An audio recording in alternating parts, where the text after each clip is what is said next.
Hello YouTube, my name is Fernando and this is the Friedman IRJ preamp pedal. Check it out.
Welcome back. I hope you enjoyed that song. The Friedman IRJ pedal. I am very happy that it finally got released. I've been hoping for this for a long time. So after the IRX was released, I thought this would be natural. And thank you, Dave. For me, this is the perfect instrument for recording. You can use it for live, of course. You can use it for anything. But what I do 95% of the time is record.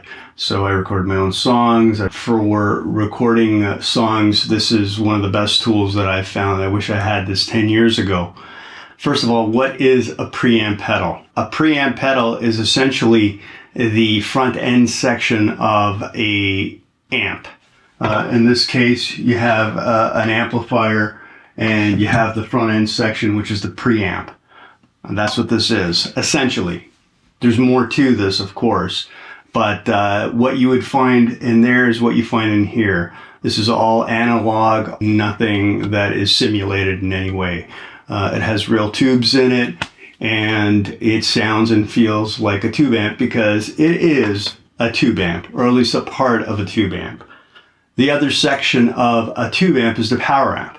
So this does not have a power amp. This cannot power a cab, but you can get a power amp and with this plug it in and it works fine. Or plug this into the return of one of these amp heads and you'll have a regular amp. But if you want to use this like I use it for recording, then what you would do is just guitar in, guitar out, to your interface, done, end of story. Inside you have built-in IRs, simulates your cabinet, and it also has power amp simulation because every power amp has a sound, and that's also important to the overall sound of a guitar tone. This is not a guitar pedal that we would use feeding into this. This is a preamp in a pedal format. I'm not going to go over everything that this does. There's plenty of videos describing what happens. I just want to focus on the sound that this thing gives, which really is a very classic plexi-ish 800 type of sound. That's what this is amazing for. It is not compressed, although very gainy, and you can hear the individual notes ring out beautifully. Also, it has a built-in boost, which was described as a tube screamer. I'm not a tube screamer fan. I've never been a tube screamer fan until this one. I really actually like using the tube screamer function with the low gain mode. It's a nice alternative to the overall sound. You can always put it on the high gain, put the boost on. It sounds glorious as well. I don't usually do that. I don't find I need that amount of gain for what I do anyways. On the demo song, what you heard, there was no boost engaged. Everything that was played without the boost. I find this has plenty of gain. So again, but it's there if you need it, if you want it, or use it as the alternative the way I like to use it sometimes when I'm playing by myself. Low gain, turn on the boost, different sound. Sounds great.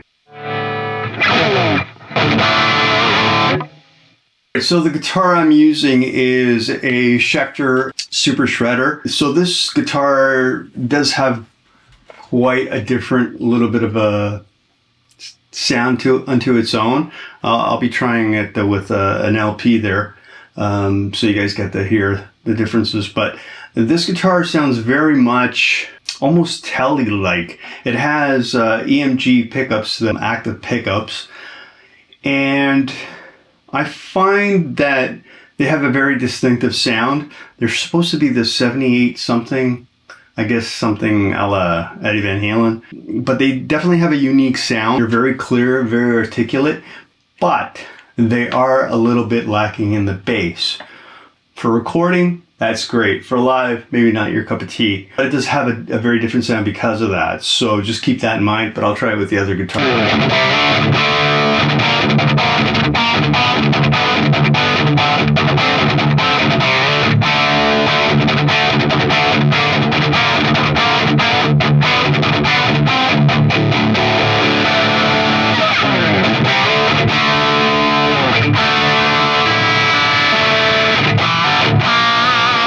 That little part is in the high gain mode.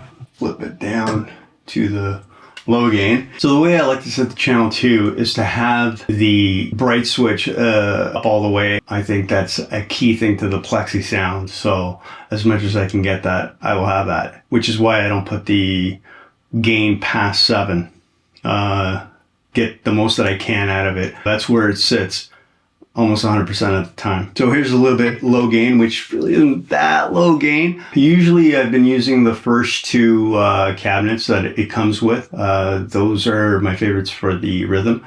For leads, I like to alternate between those 2 and the Cream X65, which is, I call that the Steve Vai cabinet. It smoothens everything out. Try it out. You won't regret it.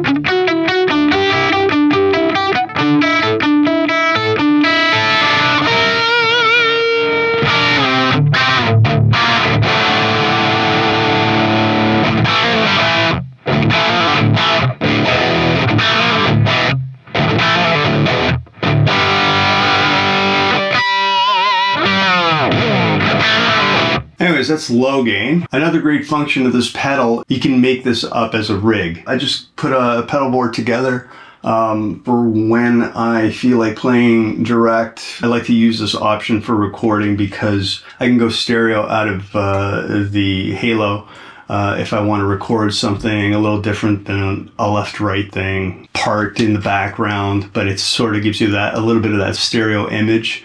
Even pulling something from hard left to almost center, so you get a nice spectrum of sound. Otherwise, it's mono, it's straight in, and that's it. But for clean sounds and the like, and parts like that, a setup like this is great, and you can put in whatever you want, whatever you have lying around. Here's low gain with the boost.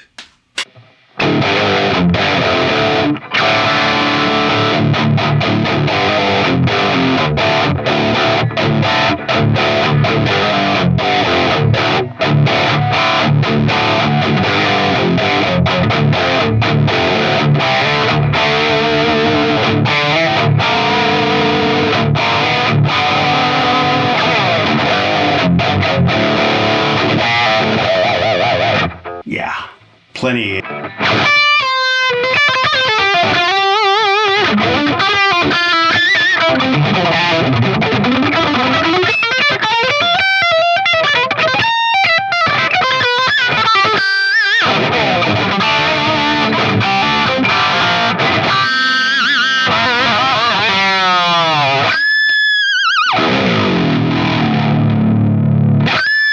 Off.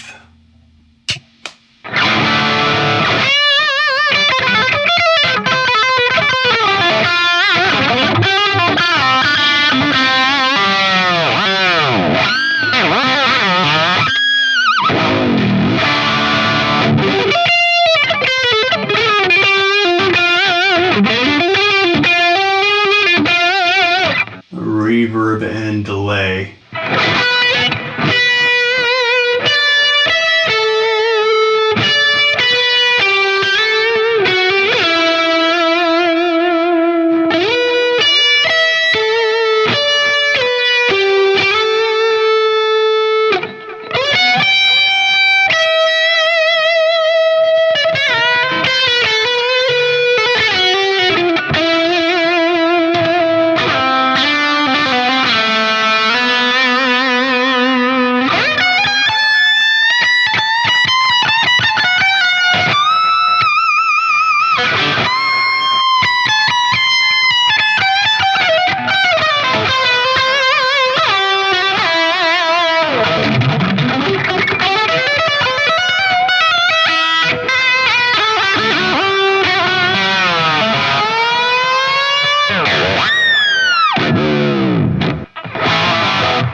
All right, well, I hope you enjoyed that.